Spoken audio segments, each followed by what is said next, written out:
আসসালামু আলাইকুম। আজকে আপনাদের জন্য নিয়ে এসেছি কোরিয়ান একটি রেসিপি। খেতে যেমন মজা তেমনি সুস্বাদু।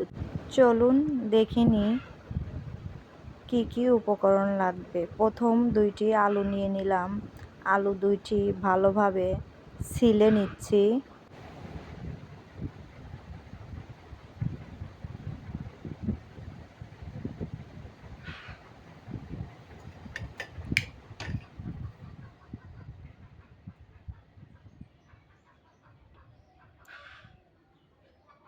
ছোট ছোট টুকরো করে কেটে নিচ্ছি।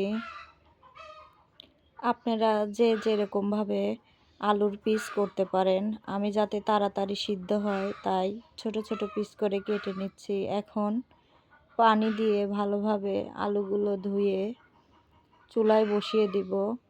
চুলায় আমি আগে থেকে কড়াইতে পানি দিয়ে রেখেছি গরম হওয়ার জন্য। এখন আমি এই গরম পানিতে আলুর টুকরোগুলো ছেড়ে দিচ্ছি সিদ্ধ হওয়ার জন্য।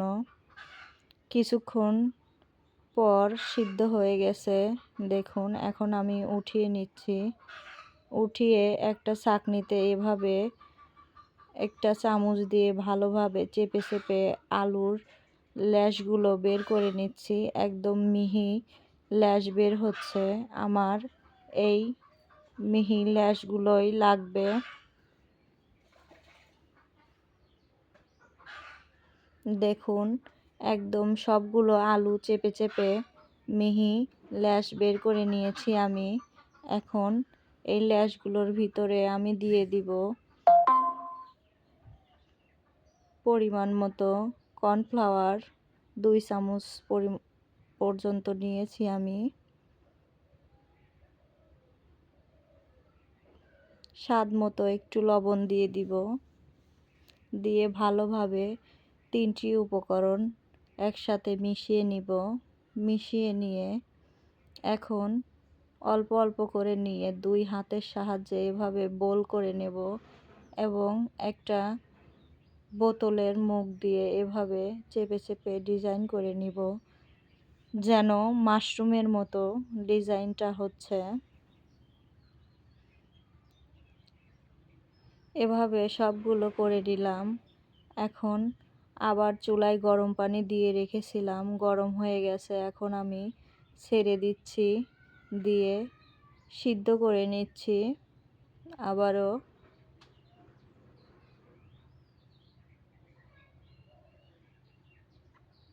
2 পিস আলু থেকে অনেকগুলো মাশরুম হয়েছে। এখন কিছুক্ষণ সিদ্ধ করে নেওয়ার পর উঠিয়ে নিব। উঠিয়ে নিয়ে একটা বাটিতে বরফ দিয়ে কিছু পানি দিয়ে রেখেছি, ওগুলোর মধ্যে ছেড়ে দিব।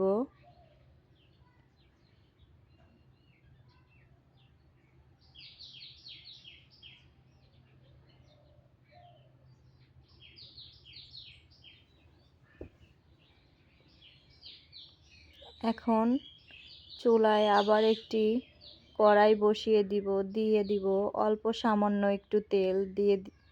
দিয়ে দিব 4 থেকে 5টি শুকনো ঝাল দিয়ে ভালোভাবে ভেজে চিলি ফ্লেক্স বানিয়ে নেব।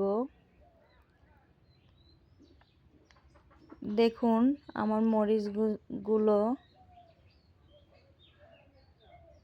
ভাজা হয়ে গেছে। এখন আমি উঠিয়ে নিব। এখন আরও একটু তেল দিয়ে দিব।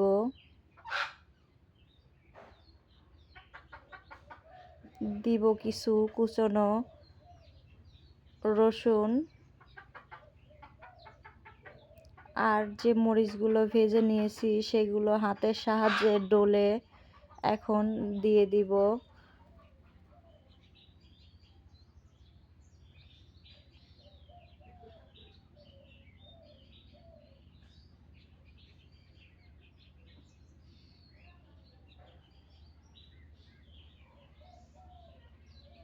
দিব অল্প সামান্য সয়া সস। এখন দিয়ে দিব অল্প একটু টমেটো সস। দিয়ে ভালোভাবে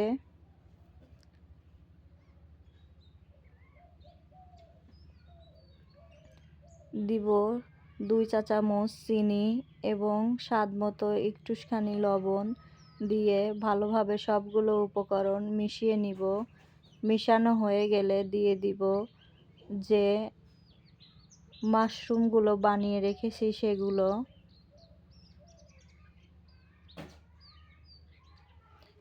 ভালোভাবে উল্টে পাল্টে নেড়ে কিছুক্ষণ পর নামিয়ে নিচ্ছি। দেখুন হয়ে গেছে, এখন আমি নামিয়ে নিব।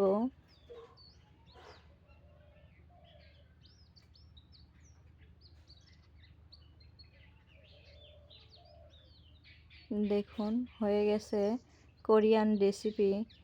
খেতে খুব মজা এবং খুবই সুস্বাদু। আপনারা রেসিপিটি ফলো করে বাসায় বানিয়ে খাবেন। Thank you.